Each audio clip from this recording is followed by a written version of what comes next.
আজকে আমি আপনাদের একটা হোম থিয়েটার রিপেয়ার দেখাবো। ফিলিপসের এই মডেল নাম্বারটা আমি আপনাদের দেখিয়ে দিচ্ছি। এই মডেল নাম্বার হচ্ছে 4040B, ঠিক আছে, SPA 4040B। পুরো সার্কিট ডায়াগ্রাম আপনাদের বলে দেবো যে কিভাবে আপনারা টেস্ট করবেন বা কোথায় কি থাকে, সেটা দেখার জন্য পুরো ভিডিওটা দেখবেন। এটা হচ্ছে 6 চ্যানেল 5 চ্যানেলের আউটপুট দিয়েছে, এটা হচ্ছে ইনপুট, আর এটা FM এর অ্যান্টেনা। তো আমি পেছনের ঢাকনাটা খুলে নিয়েছি। হচ্ছে পেছনের পুরো বোর্ডটা। এখানে ফার্স্টে আপনাদের ট্রান্সফর্মারটা দেখিয়ে দিই। এই ট্রান্সফর্মারতে দেখুন পুরো মার্কিং করা আছে। এই যে ব্ল্যাক ব্ল্যাক ব্ল্যাক লেখা আছে, এখানে ব্ল্যাক না, এটা ব্লু হবে। এই যে ব্লু ব্ল্যাক, আর দেখাচ্ছি আপনাদের, এই যে ব্লু আর এই যে ব্ল্যাক, ঠিক আছে। এইটা হচ্ছে আপনার 11 ভোল্ট, এটা 12012 আছে।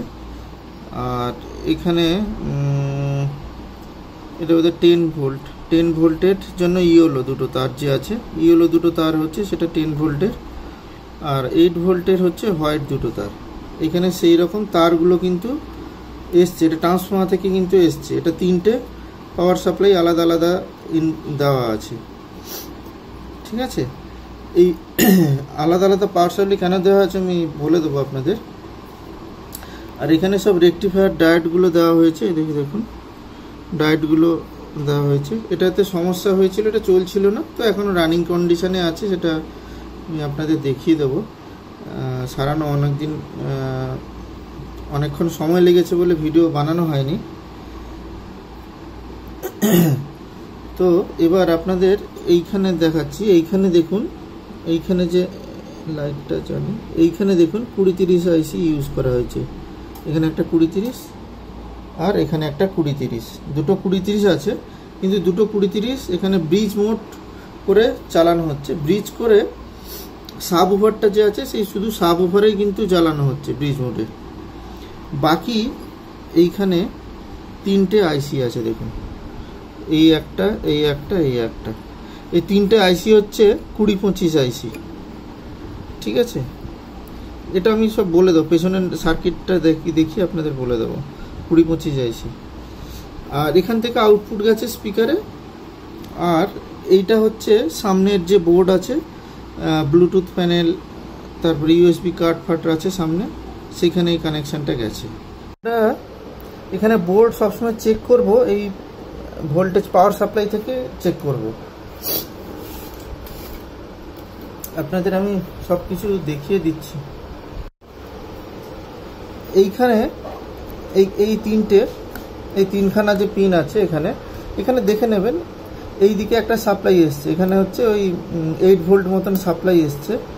সেই সাপ্লাইটা কোথায় গেছে, এখানে এই ডায়োড হয়ে রেকটিফাই হয়ে, এখানে ফিল্টার ক্যাপাসিটার হয়ে আমার এখানে যে প্রো লজিক আইসিটা আছে, এই আইসিতে এর সাপ্লাইটা এসছে, ঠিক আছে। প্রো লজিক আইসিতে সাপ্লাই এসছে। এখানে আবার ভোল্টেজ রেগুলেটর একটা আইসি লাগানো আছে 8 ভোল্টের। এর নাম্বারটা আমি আপনাদের দেখিয়ে দেবো, সবগুলো নাম্বারই দেখিয়ে দেবো আপনাদের, ঠিক আছে। আচ্ছা, আর একটা ভোল্টেজ, এই যে ভোল্টেজটা, আর একটা ভোল্টেজ কী হয়েছে, এখান থেকে হয়ে এই যে তিনখানা যে পরপর যে আইসি 2025 আইসি আছে তিনটে, এই তিনটেতে ভোল্টেজ দেওয়া হয়েছে 2025 আইসি। আর এই পাশে আর একটা যে ভোল্টেজ আছে, যেটা 12012, সেটা হচ্ছে এই 2030 আইসি যে দুটো আছে, সেই 2030 আইসিতে ভোল্টেজ দেওয়া হয়েছে। আচ্ছা, এবার এইখানে একটা একদম দেখতেই পাচ্ছেন, এই যে এটা হচ্ছে 4558 আইসি আছে, শুধু বেসটাকে কন্ট্রোল করার জন্য, ঠিক আছে। ফার্স্টে আপনাদের বলে দিই, এই যে ব্লুটুথ প্যানেল বা অডিও ইনপুট, এই পেছনে অডিও ইনপুট আছে, এইগুলো হচ্ছে কানেক্টারগুলো। সেখান থেকে এই সাউন্ডটা এই আইসিতে এখানে এসছে।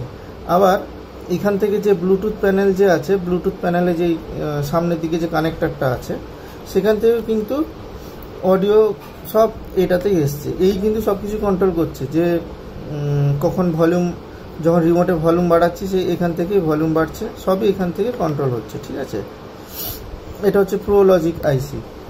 এটা 18 পিন না 19 পিনের হয়, একটা 18 পিনের হয় বোধ হয়। 1 2 3 4 5 6 7 8 9 10 11 12 13 14 28 পিনের, 18 পিনের না, এটা 28 পিনের হয়, ভুল বলেছি।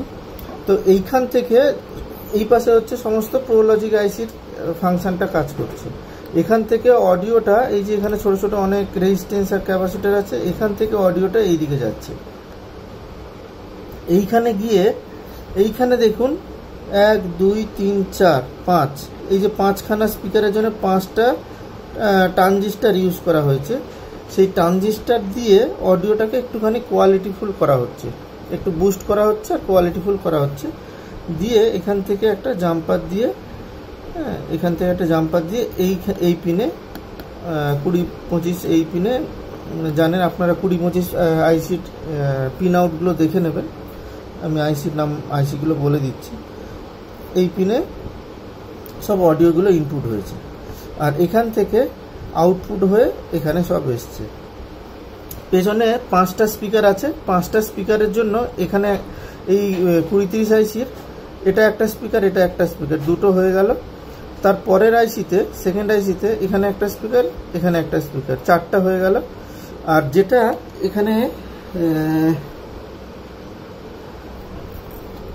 সেন্টার একটা স্পিকার আছে, 5 নম্বর স্পিকার, সেটাতে কি করেছে, এই 20-25 আইসি ব্রিজ মোড ইউজ করে একটা স্পিকার এখানে ইউজ করা হয়েছে, ব্রিজে কানেকশন করা আছে। এটা কিন্তু ব্রিজ মোড আছে, বাকি দুটোগুলো স্টিরিও মোড করা আছে, হয়ে গেল।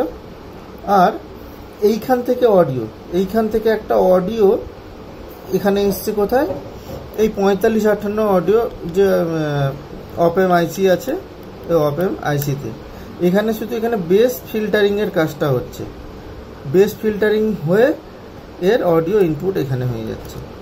এবার অডিও ইনপুট হয়ে এখানে দুটোতে ব্রিজ কানেকশন হয়েছে, ব্রিজ সার্কিট করা আছে, ব্রিজ সার্কিট হয়ে এখানে 4 নম্বর পিন থেকে একটা সাবউফারের পয়েন্ট, আর আরেকটা আইসি থেকে 4 নম্বর থেকে আরেকটা পয়েন্ট গিয়ে এখানে সাবউফারের পয়েন্ট করা আছে, এখানে সাবউফারের পয়েন্ট করা আছে, দুটো ব্রিজ কানেক্ট করা আছে। যদি আপনার এরকম হোম থিয়েটারে বেসের কিছু সমস্যা হয়ে থাকে, মানে বেসেই শুধু হামিং হচ্ছে বা অন্য কিছু আওয়াজ হচ্ছে, সেক্ষেত্রে আপনারা কি করবেন, এই যে 4558 আইসিটা আছে এই সেকশনটাতে দেখবেন। ঠিক আছে, এটা কিন্তু এটার জন্য হয়। আর যদি প্রতিটা চ্যানেলে যদি আপনার আলাদা আলাদা সাউন্ড না যায় বা সাউন্ডের সমস্যা হয়, তাহলে কিন্তু এগুলো এই আইসিগুলো থেকে হতে পারে। সেখানে আপনি আলাদা আলাদা এখানে অডিও ইনপুট দিয়েও দেখে নিতে পারবেন। আমি আপনাদের দেখিয়ে দেবো কীভাবে দেখবেন। হ্যাঁ, আর যদি টোটাল সাউন্ডের কিছু সমস্যা হয়ে থাকে, আপনাকে এই প্রো লজিক আইসির দিকে আপনাকে একটু মাথা খাটাতে হবে। এই আইসির 28 পিনের যে আইসিটা আছে, এটা কোন পিনে কি কাজ হয় আমি একটা ভিডিও বানিয়ে দেবো নেক্সট ভিডিওতে, আপনারা ওখান থেকে দেখে নিতে পারেন। আচ্ছা, এই আইসিটা কি আইসি আছে আপনাদের দেখিয়ে দিই, ছবি তুলে রেখেছি। এটা হচ্ছে প্রো লজিক আইসি, এর নাম্বারটা আপনাদের দেখিয়ে দিচ্ছি, আমি এটা মোবাইলে তুলে রেখেছি। এই নাম্বারটা হচ্ছে, এই দেখুন, এটা 2358, এই প্রো লজিক আইসিটা হচ্ছে 2358। আচ্ছা, এইখানে হচ্ছে 8 ভোল্টের একটা ইয়ে আছে, আইসি লাগানো আছে, সেটা আপনাদের দেখিয়ে দিই। সেটা হচ্ছে এই যে এটা হচ্ছে এটা হচ্ছে 78011 8 ভোল্ট রেকটিফায়ার একটা আইসি এটা। আর এইটা দেখুন আপনাদের এইখানে, এটা যে 4558 বলছিলাম, এই দেখুন, সেটা হচ্ছে এই যে এটা, এই দেখুন জিসিআর 4558, সেটা হচ্ছে এইটা। আর এইখানে যে ট্রানজিস্টারগুলো আছে আপনাদের, এইখানে যে ট্রানজিস্টারগুলো আছে, এই ট্রানজিস্টারগুলো এটার মান হচ্ছে এই যে J3Y, আপনারা এতে সার্চ করবেন নেটে, J3Y দিয়ে SMD ট্রানজিস্টার লিখবেন, এটা চলে আসবে, নামটা চলে আসবে। ঠিক আছে, এই একটা কানেক্ট করেছি, কানেক্ট করে এই দেখুন এখানে অডিও আপনাদের দেখাচ্ছি,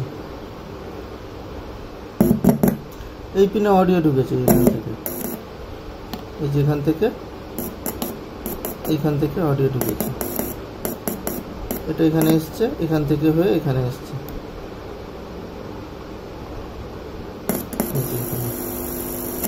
ঠিক আছে, এখান থেকে এখানে গেছে। তো একটা সাইড দেখা হয়ে গেল এই এর। এবার পরের এটাতে দেখছি পরের কোনটাতে আছে।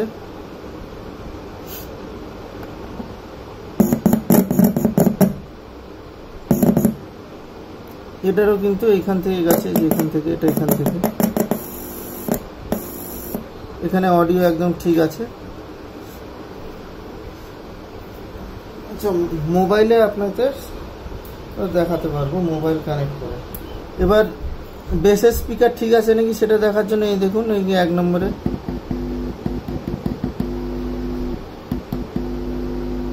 সাউন্ড পাচ্ছেন, তার মানে এখানকার আমার টোটাল এটা ঠিক আছে।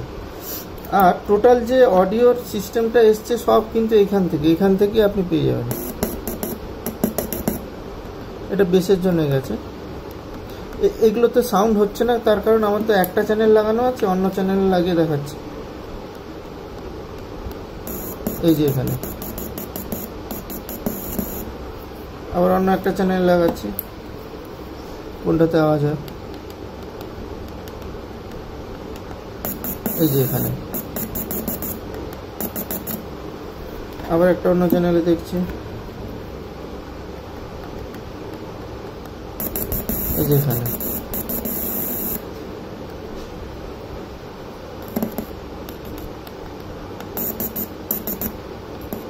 সব কিন্তু এখান থেকে অডিও আসছে, সব এখান থেকে অডিওগুলো আসছে, সব এই আইসি থেকে অডিও কন্ট্রোল হচ্ছে, ঠিক আছে। তো এই হচ্ছে টোটাল আপনাদের টেস্টিংয়ের কি কি দেখবেন, কিভাবে দেখবেন, পুরো ডিটেলসে আমি বলে দিলাম। হ্যাঁ, এটাই হচ্ছে এই সার্কিটের মোটামুটি আপনারা ডায়াগনোসিস করার পদ্ধতি। এরপরে কোথায় কি খারাপ হয়েছে সেটা আপনাকে মিটার দিয়ে দেখে আপনাকে টেস্ট করতে হবে।